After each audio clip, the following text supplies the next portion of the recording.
이 시간 말씀은 마가복음 6장입니다. 마가복음 6장 14절에서 29절에 있는 말씀입니다.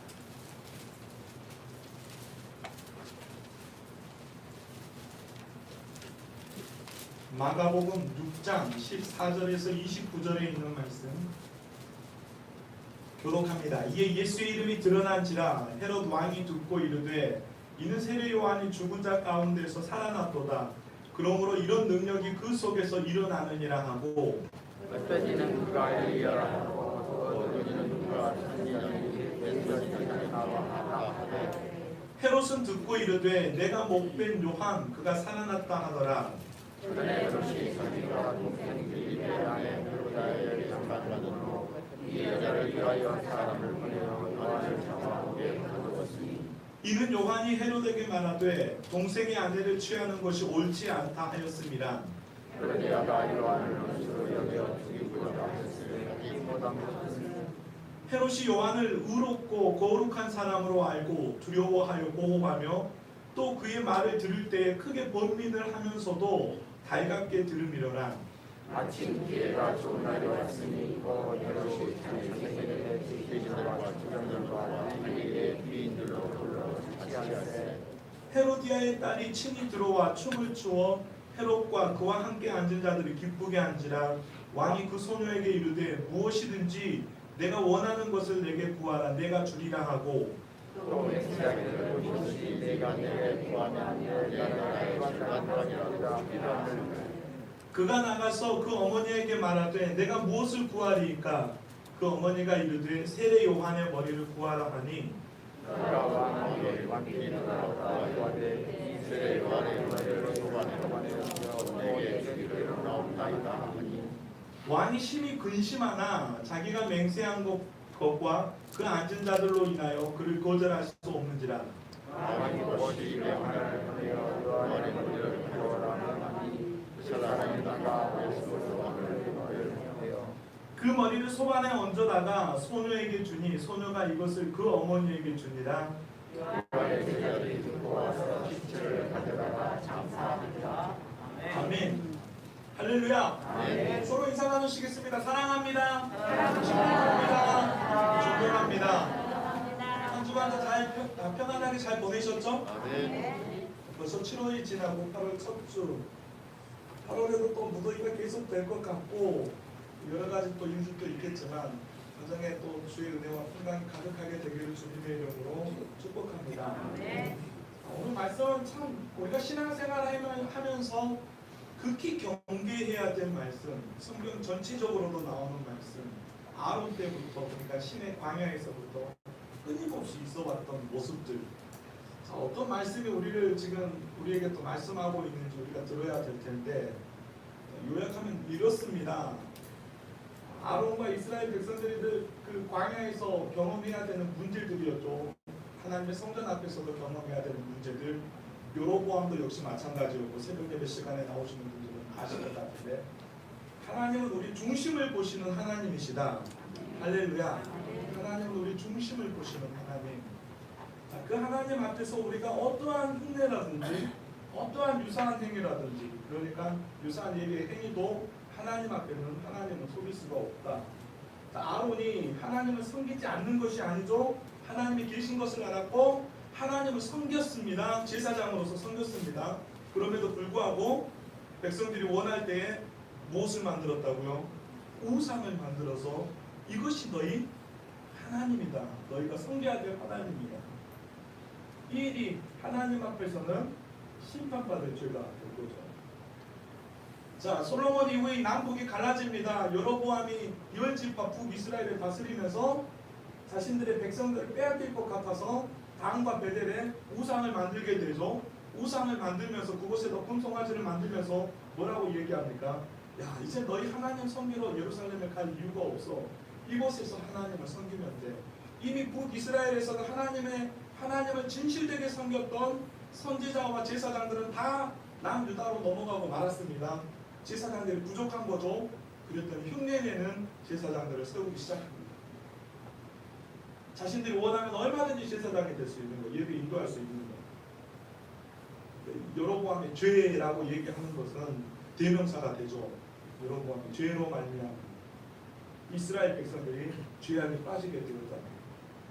그러니까 하나님은 우리가 어떠한 오늘 말씀이 말씀 따로 삶 따로 신앙 따로 삶 따로 믿음 따로 삶 따로 따로 양심 따로 이러한 삶에 대해서 우리가 볼 때는 극히 경계해야 될 말씀 따로따로의 신앙이라는 거죠. 언젠가 선배 목사님이 하시는 얘기가 생각이 났습니다. 신앙생활은 사서 고생하려는 것이다. 신앙생활은 사서 고생하려는 것이다. 세상 사람들과 그리스도인들의 삶과 가치관이 똑같으면 그것이 무슨 신앙생활인가? 삶의 방식이 똑같으면 세상 사람도 똑같고 그리스도인도 똑같으면 이게 무슨 신앙생활인가? 남들이 하지 않는 거 골라서 섬겨야 하고 억울한 일 당해도 참아야 하고 언제나 손해보는 쪽으로 선택하는 삶이 그리스도인의 삶이 아닌가. 그때는 젊은 저로서는 왜 그렇게 어리석게 살아야 되는가. 우리가 지혜를 구하는 이유가 무엇에 지혜롭게 살아가야 되지 않을까 생각을 했지만 아직도 여러분들에 비하면 젊지만 한 해 한 해 지나가면서 그 말이 맞구나 라는 생각을 하게 됩니다. 마치 사도 바울이 골로새서 1장에서 얘기하고 있는 것처럼 나는 이제 너희를 위하여 받는 괴로움을 기뻐한다. 그리스도의 남은 고난에 그의 몸된 교회를 위하여 내 육체를 채우노라. 여러분 보십시오. 여기서 보게 되면 너희를 위하여 받는 괴로움을 기뻐하고 교회를 위하여 내 육체에 남은 고난을 채운다. 사서 고생하는 것 아닙니까? 우리들이 사서 고생하는 고난을 내 몸에 채우는 것. 이와는 반대되는 삶이 따로 있습니다. 따로입니다. 신앙생활이라는 것이 어떻게 살다 보면 말씀 따로일 때가 있습니다. 삶 따로일 때가 있습니다. 따로 신앙이기가 너무 쉽습니다. 특히 오늘날의 세대가 그렇습니다. 기존의 문화를 거부하죠. 말 잘못하면 어김없이 언론에 오르락 내리락 합니다. 기존의 기준과 가치를 해체하려는 질서가 파괴되어버립니다. 기존에 가지고 있었던 기준, 가치 해체하려는 오늘날의 세대에는 더욱 그럴 수밖에 없습니다. 그럴 때일수록 누군가는 선지자적인 탄식과 애통으로 말씀을 선포해야 되고 하나님께로 돌아오라 라는 외침이 들려져야 되는 것이죠. 시대마다. 자, 호세아서 14장에 보게 되면 삶의 방향성이 틀어진 이스라엘 백성들을 향하여서 호세아 선지자는 제 자리로 이스라엘아 제 자리 너희가 있어야 할 자리로 돌아오라 라고 외치면서 이렇게 얘기합니다. 이스라엘아 내 하나님 여호와께로 돌아오라. 하나님 여호와는 질서의 하나님이신 줄로 믿습니다. 할렐루야. 창조주 하나님이시다라는 거예요. 내 하나님 여호와께로 돌아오라. 내가 불의함으로 말미암아 엎드려졌느니라. 오늘날의 세대뿐만이 아니라 그 전의 세대도 역시 오늘날과 같은 문제들이 음란함들이 있었습니다. 끊임없이 하나님은 그들을 향하여서 심판 그리고 구원 이 두 메시지를 선지자들을 통하여서 전하였던 것이죠. 그러면서 하나님께로 돌아오라 라고 얘기합니다. 너는 말씀을 가지고 여호와께로 돌아와서 말씀을 가지고 돌아오라네요. 아뢰 길의 모든 불의를 제거하시고 선한 말을 받으소서. 우리가 수송아지를 대신하여 입술의 열매를 주게 드리리이다. 흉내내지 말아라는 겁니다. 우리 믿음의 고백으로 우리가 전심으로 하나님 앞에 드려라. 마음으로 믿어 의에 이르고 입으로 시인하여 구원함을 받느니라. 아는 것과 믿는 것은 다르다라는 것을 분명히 얘기합니다. 영국의 신학학자인 톰 라이트도 요한복음을 조술한 사도 요한은 오늘 우리가 교동론에서 보았던 말씀이에요. 말씀이 뭐가 되었다? 육신이 되었다. 잘하시네요. 말씀이 육신이 되었다라고 얘기합니다. 그러나 오늘날의 교회는 그 육신을 다시 말씀으로 환원시키려고 한다. 하지만 세상을 변화시키는 것은 육신이다. 현대 그리스도인들이 하나님의 말씀을 듣기만 하고 지식적으로만 알려고만 하고 말씀대로 살아가지 않음에 대한 지적을 톰 라이트 목사님이 하신 거예요. 여기서 육신이라는 것은 우리 육체 그 자체만 의미하는 것이 아니라 삶을 의미합니다. 말씀이 육신이 되어 우리 가운데 왔다라는 것은 말씀대로 삶을 살아내는 것을 의미합니다. 여러분 무엇이 감동을 줍니까? 지금 올림픽이 한참 지금 진행되고 있지 않습니까? 그 말 많은 도쿄 올림픽. 그래서 저는 이번 올림픽을 보면서 5년이에요. 5년. 4년마다 열리는 올림픽 5년째 열리는데 5년에 이번에 열리거든요. 여러분 승자와 패자가 나누어지는 것 아닙니까? 그 운동이 가려지는 순간들 아닙니까? 그런데도 불구하고 금 받은 사람도 울고 은 받은 사람도 울고 돈 받은 사람도 울고 떨어지는 사람도 울고 저는 그 모습을 보면서 와 저들이 4년 동안 5년 동안 이 순간을 위해서 얼마나 땀을 흘렸을까 얼마나 수고했을까 함성 한마디 에페 보셨잖아요. 찌르기 한번 하고 와우 하는 이 함성 무슨 말이 더 필요합니까? 그들이 이기고 지고 흘리는 그 선수들의 눈물 무슨 언어가 필요합니까? 저는 이번 올림픽을 보면서 야 저들이 흘리는 눈물에 제가 가슴이 뭉클해지고 얼마나 땀을 흘렸을까 얼마나 수고했을까. 도쿄올림픽이 취소되었더라면 그렇게 말 많았던 도쿄올림픽이라도 취소되었더라면 저들은 얼마나 많은 눈물을 흘려야 할까. 아니 선수 생활을 또 접어야 되는 다음 8년을 기다려야 되니까 접어야 되는 상황이었고 많은 말이 감동시키는 것이 아니라 삶, 말씀이 육신이 됩니다. 그 말씀이 인간의 육신을 입고 우리 가운데 오심으로써 그 말씀은 육신을 지닌 우리를 위한, 우리를 구원하기 위한 우리의 말씀이 되었다는 겁니다. 그 말씀으로 인하여서 우리는 거듭난 삶에 대하여서 알게 되었습니다. 거듭난 삶에 대하여서 알게 되었을 뿐만 아니라 그 말씀이 능력이 있다, 생명이 있다. 세상을 새롭게 변화시킬 수 있는 것은 말에 있는 것이 아니라 삶, 우리가 그 말씀대로 살아가는 삶에 있다라는 것을 알 수가 있습니다. 이런 관점에서 말씀 따로 삶 따로 이중적인 신앙생활은 시급히 시정돼야 됩니다.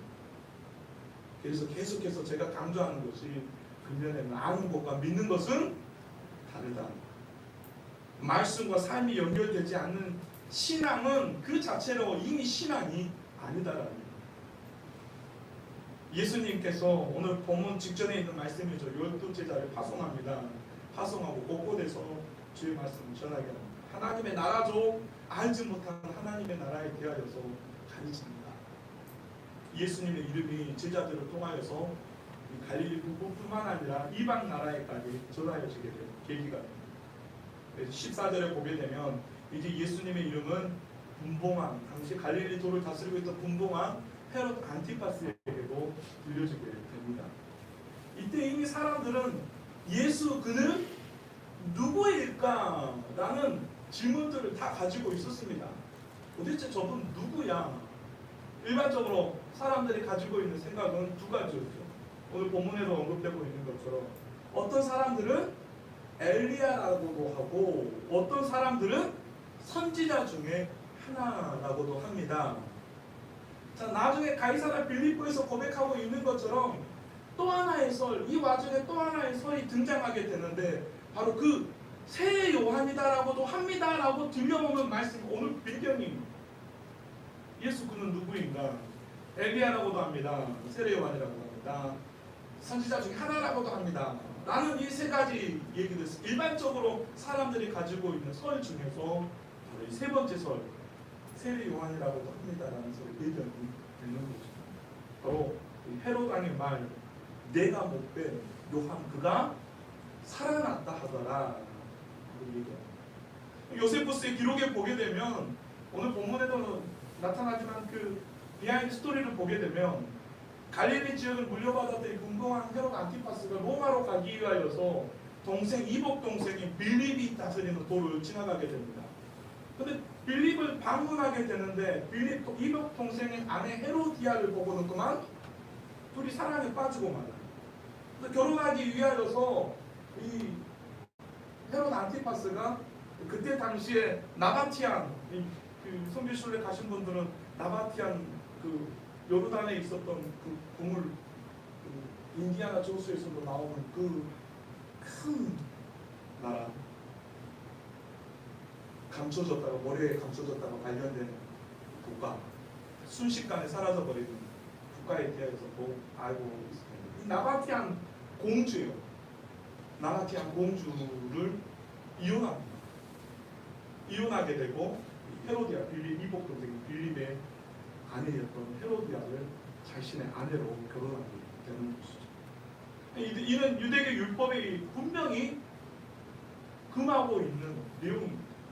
아내가 부정한 연고 없이 이혼한 것도 잘못이고 동생의 아내를 자신의 아내로 취하는 것도 잘못되었다. 이를 위하여서 세례 요한은 목숨을 걸고 이 헤롯, 분봉한 헤롯 안티파스에게 유대 사회에서 이건 옳지 않다라고 목숨을 걸고 얘기했던 거예요. 이와 같은 내용이 오늘 마가복음 17절과 18절에 언급되고 있는 것이죠. 그래서 전에 헤롯이 자기가 동생 빌립의 아내 헤로디아에게 장가둔 거로 이 여자를 위하여 사람을 보내어 요한을 잡아 옥에 가두었습니다. 귀찮은 거죠.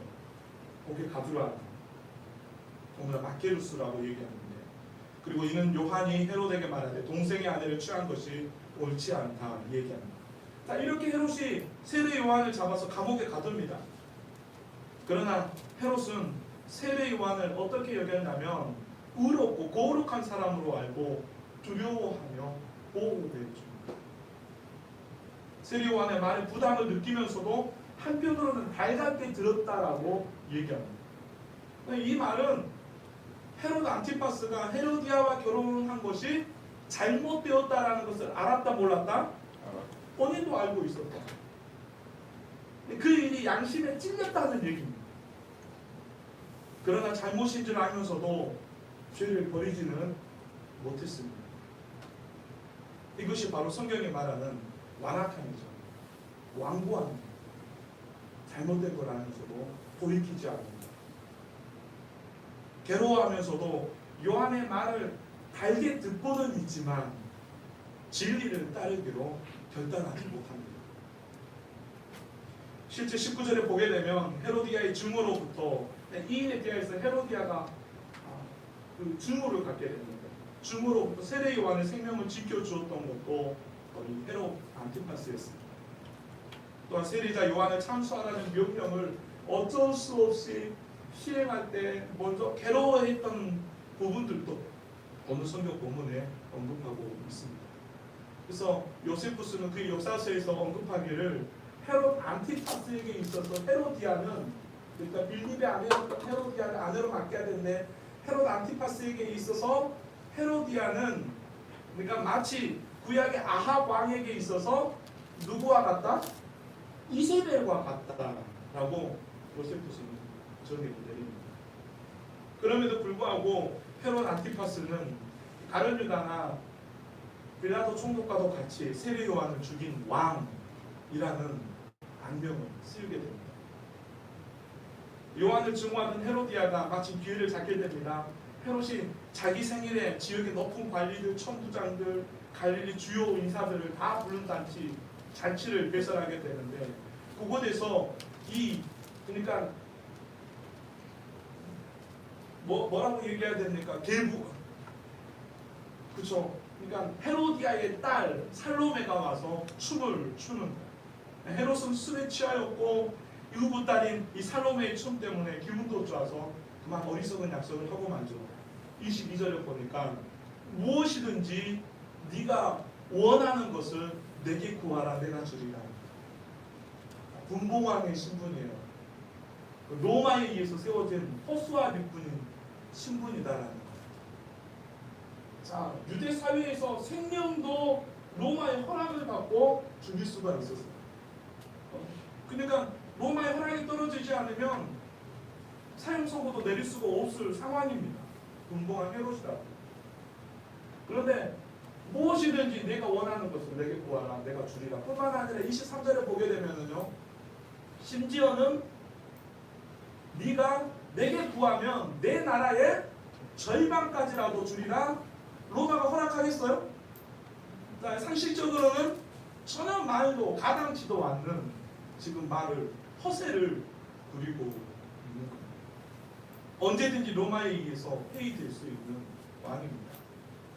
그럼 그가 어떻게 나라를 마음대로 줄 수 있는가? 그러나 어쨌든 헤롯의 이 말을 듣고 살로메가 어머니 헤로디아를 찾아갑니다. 그래서 기회를 놓치지 않고 헤로디아는 세례 요한의 죽음이 오늘 본문에 언급되고 세례 요한의 머리를 구하라라고 딸에게 조언합니다. 결국 이 아이는 헤롯에게 가서 세례 요한의 목을 구합니다. 일이 이렇게 되자 헤롯이 곤란하게 되었죠. 들어주기 힘든 요구였기 때문입니다. 그러나 이미 많은 사람들 앞에서 헤롯은 주워 담을 수 없는 말을 약속을 했습니다. 사실 법적으로 전혀 구속력이 없지만 잔치에 참석하고 있는 사람들, 그 사람들 앞에서 이 행한 맹세를 지키지 않는다면 수치스러운 상황이 되는 겁니다. 손님들 앞에서 창피를 당하기 싫었던 헤롯은 하는 수 없이 살로메의 헤로디아의 딸인 살로메의 요구하는 대로 요한의 목, 그도 의롭게 여겼던 요한의 목을 결국은 지켜주지 못하고 요한의 목을 베어두는 몇 명은 결국 헤롯의 이 허영심으로 인하여서 세례 요한은 죽고 만 것이죠. 많은 사람들 앞에서 자신의 체면을 차리느라 하는 수 없이 그랬습니다. 그렇게 양심의 소리, 진리를 뒤로하고 허영심으로 자기 체면만 생각했습니다. 복음서를 보게 되면 오늘 본문의 헤롯과 정확하게 일치하는 또 다른 사람이 등장하게 됩니다. 본디오 빌라도가 그렇습니다. 본디오 빌라도는 예수님의 죄가 없다는 사실을 알고 있었죠. 그에게 죄가 없다라는 것을 알고 있었습니다. 그래서 성경에 보니까 자신의 안위를 생각할 뿐만 아니라 군중들을 의식하여서 무리에게 만족을 주기 위하여서 진리를 외면해버립니다. 양심의 소리를 외면해버립니다. 양심을 버리고 예수님을 십자가에 못 박도록 판결을 내리고 납니다. 그러므로 오늘 세례 요한의 죽음은 바로 이후에 있게 될 1년 뒤에 있게 될 예수님의 죽음을 예견하는 말씀입니다. 헤롯이 양심을 버리고 세례 요한을 죽인 것처럼 총독 빌라도가 양심을 버리고 예수님을 십자가에 못 박도록 내어주기 때문에 그렇습니다. 오늘 그리스도인들이 양심을 따라 산다는 것, 오늘 교회와 성도들이 양심, 진리를 따라 산다는 것, 이건 신앙생활에 있어서 정말 중요합니다. 끊임없이 말씀은 우리의 길가에 들려지고 있기 때문에 그렇습니다. 우리가 욕심과 허영심에 한순간 사로잡히면 우리는 말씀을 흘러버립니다. 우리는 믿음을 저버리고 결국에는 세상의 길, 세상의 방법대로 살아냅니다. 주님을 배신하고 주님을 또 십자가에 못 박아버리는 일을 하고 마는 것. 우리 그리스도인들에게 있어서 신앙과 양심은 동의어. 신앙과 양심 동의어. 신앙 따로, 삶 따로, 믿음 따로, 양심 따로, 이렇게 신앙과 양심이 별개라고 생각한다면 우리의 예배는 결국 믿음 없다, 껍데기에 불과하다라는 것입니다. 우리가 알고 있는 선한 목자교회 유기성 목사님, 나는 죽고 예수로 산다, 예수로 사는 사람이라는 책을 쓴 유기성 목사님이 처음 부임한 교회의 내용을 언급합니다. 처음 부임한 교회의 상황을 파악하고 나니까 내린 결론이 이거였습니다. 교회는, 성도들은 성령이 충만하지 않고서는 부흥할 수 없다. 아무것도 할 수 없다는 결론을 내리고 다음 예배 시간에 우리가 성령 충만을 위해서 기도하십시다. 모두가 앞으로는 성령 충만을 위해서 간구하고 기도해 주시기 바랍니다. 그리고 성령 충만을 받읍시다. 자, 우리도 성령 충만을 받읍시다. 아멘. 성도들이 다 아멘 한 거예요. 이렇게 호소하니까. 교회와 성도들이 너무 익숙한 말 아닙니까? 성령 충만 받읍시다. 아멘. 2층도요. 성령 충만 받읍시다. 이건 교회가 늘 외치는 소리. 매 순간순간 외치는 소리. 그랬더니 교인들도 아멘으로 화답하고 성령 충만을 위해서 교인들이 모일 때마다 목사님들 기도시키고 기도하고 같이. 그로부터 6개월이 지납니다. 1년이 지납니다. 조금씩 부흥하는 것 같은데 사모하는 성령 충만은 보이지가 않는 것 같아요. 나타나지가 않는 것 같아요. 그래서 하나님 앞에 유기성 목사님이 간절히 기도합니다. 하나님, 모든 성도들이 한 마음으로 그토록 성령 충만을 간구하는데 왜 주시지 않습니까? 다시 한번요. 성령 충만이 나타나지 않으니까 유기성 목사님이 하루는 기도하면서 하나님, 모든 성도들이 기도하자고 했고 기도하는데 왜 성령 충만을 주시지 않습니까? 하나님의 응답은 구하지 않기 때문이다.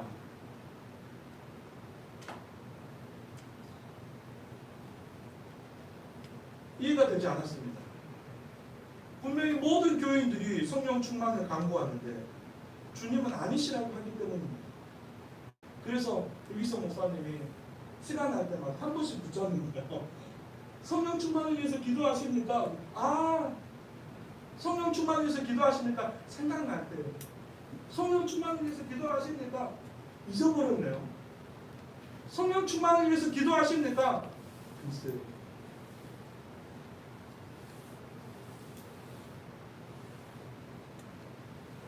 그들의 대답은 분명히 간절히 구하는 기도가 아니었습니다. 목사님은 말씀하옵소서, 우리는 듣기만 하겠습니다. 이런 태도였습니다. 근데 목사님의 마음을 기쁘게 하는 사건이 생깁니다. 얼마 후에 그렇게 기도하지 않은 집사님이 어느 날 기도회에 나타났대요. 이야, 성령 충만이 나타났다. 목사님이 너무 좋아합니다. 야, 저 집사님이 나타나기 시작했으니까 뭔가 교회가 변화가 있을 거야. 기도하고 돌아가는 걸음을 보면서도 흐뭇해합니다. 다음날 전화가 옵니다. 전화가 왔습니다. 목사님, 저 응답 받았어요. 목사님이 얼마나 감사하겠습니까? 저 같으면 할렐루야 하고 얼마나 밀착했습니까? 그 다음 말이 이렇습니다. 목사님, 저 응답 받았어요. 은행에서 융자가 나왔어요. 전 재산을 투자해서 벌인 사업에 마지막 잔금을 치를 판에 돈이 부족했는데 은행에서 융자가 나왔어요. 저 응답 받았어요. 하더라. 지금 목사님은 무엇 때문에 기도하자고 그랬다고요? 성령 충만을 구하는 기도가 성도들에게 자기 기도로 바뀌어버립니다. 씁쓸한 생각이 들었습니다. 그런데 성령께서 그 순간에 당신에게 말씀하시더라고요. 야, 이제 구한다는 것이 무엇인 줄 알겠냐? 성경에서 구한다라는 것이 무엇인 줄 알겠니? 간절함. 이들에게는 간절합니다. 성령 충만에 대한 간절합니다. 정말 간절한 것도 그런 게 있어요. 자신의 삶에 대하여서는 간절한 거예요. 금방이라도 물질이 다 떠나가 버릴 것 같고 사라져 버릴 것 같고 자신의 삶에 대하여서는 그렇게 간구하는데 교회에서 그렇게 외치는 성령 충만을 받읍시다. 예수님도 부활하셔서 성령 충만을 받으라 얘기했는데 그 성령 충만에 대한 간절함이 무엇이죠? 그렇습니다. 성령 충만을 위해 기도한다면 왜 성령 충만을 주시지 않겠습니까? 마태복음 7장 11절에서도 너희가 악한 자라도 좋은 것을 자식에게 줄 줄 알거든. 악한 사람들도 좋은 거 다 자식에게 줄 줄 안다. 하물며 하늘에 계신 너희 아버지께서 구하는 자에게 좋은 것으로 주시지 않겠는가? 하나님이 주시는 것이 여러분들을 불편하게 합니까? 하나님이 주시는 거 여러분들 손해되게 합니까? 하나님이 주신 악한 자라도 자녀들에게 좋은 것을 줄 줄 알거든. 하늘의 은혜, 가장 좋은 은혜, 하나님으로부터 주시는 그 은혜, 좋은 것으로 주시지 않겠는가? 근데 간절한 것은 같은 말씀이 누가복음에 보게 되면 너희가 악할지라도 이제는 행동으로 보여. 너희가 지금 하는 삶도 악할지라도 좋은 것을, 그러니까 악한 행동을 지금도 하면서도 자녀들에게는 좋은 것을 줄 줄 알거든. 하물며 너희 하늘 아버지께 구하는 자에게 성령을 주시지 않겠나. 좋은 것은 하나님이 주시는 좋은 것은 성령이에요. 성령인데도 우리는 그 간절함이 없는 거예요. 가장 좋은 은혜는 하늘에 신령한 것임에도 불구하고 이것보다는 지금 우리가 체감하는 것, 생각날 때 하거나 자기 기도만 하기 때문에 우리는 하늘의 신령한 은혜를 경험하지 못하고 성령을 경험하지 못합니다. 오늘도 그리스도인들이 삶 속에서 진리를 외면해버리고 양심을 외면해버리고 믿음의 소리를 외면해버리고 탐욕과 허영에 사로잡혀 살아가면 우리의 신앙은 극히 위태롭다. 그것은 거짓이고 하나님 앞에 드려지는 예배도 유사한 예배 행위일 뿐이다. 하나님은 중심을 보시는 분, 흉내만 내도 유사한 행위, 예배 행위를 해도 하나님은 다 보시는 분. 오늘 헤롯가는 너무나 대조적으로 세례 요한은 목숨까지 바쳐가면서 끝까지 양심을 지킵니다. 참된 믿음의 삶에 대하여서 보여주고 우리에게 이런 도전이 있었으면 좋겠습니다. 한 사람이라도 하나님의 말씀에 귀 기울일 수 있는, 하나님의 말씀을 선지자적인 사명을 가지고, 제가 소명과 사명에 대해서 말씀을 드려서 이 사명을 붙잡을 수 있는 교회와 성도들이 되었으면 좋겠습니다. 바울의 권면과도 같이 너희는 이 세대를 본받지 말고 오직 마음을 새롭게 함으로 변화를 받아야 합니다. 무엇으로? 말씀. 하나님이 선하시고 기뻐하시고 온전하신 뜻이 무엇인지 분별하도록. 하나님 원하는 게 무엇입니까? 하나님께서 우리를 향하여서 원하시는 것이 무엇일까요? 하나님을 사랑하고 이것을 사랑하라는 것이 최대의 근원입니다. 우리 내면의 소리를 외면하지 말고 좀 더 우리가 선택할 수 있다면 하나님의 소리에 귀 기울이는 성도들이 되었으면 좋겠습니다. 믿음의 삶 살아내십시오. 8월 한 달 우리가 또 많은 여러 가지 선택과 결단해야 되는 순간들이 찾아오겠지만 그럴 때일수록 더 하나님을 사랑하고 하나님을 참되게 하나님의 말씀에 귀 기울이면서 하나님을 참되게 예배하는 진정한 삶으로 감동시킬 수 있고 삶으로 보여줄 수 있는 참된 신앙인들이 되시기를 주님의 이름으로 축원합니다. 기도하시겠습니다. 하나님, 우리에게 이 믿음을 주십시오.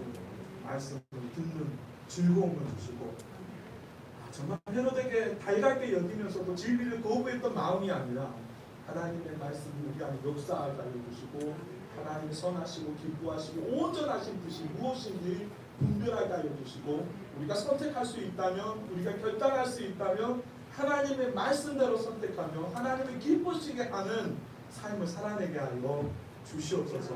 하나님, 정말 신앙생활 고생 사설하는 거 하나님 영광을 위해서라면 장차 있을 우리 또 앞에 놓여져 있는 영광을 위해서라면 믿는다면 그러니까 이 삶을 살아가기에 조금 더 거부하지 않게 하여 주시고 또 그 삶을 잘 살아내는 귀한 교회 성도들 8월 한 달 되도록 주께서 큰 은혜 베풀어 주시옵소서.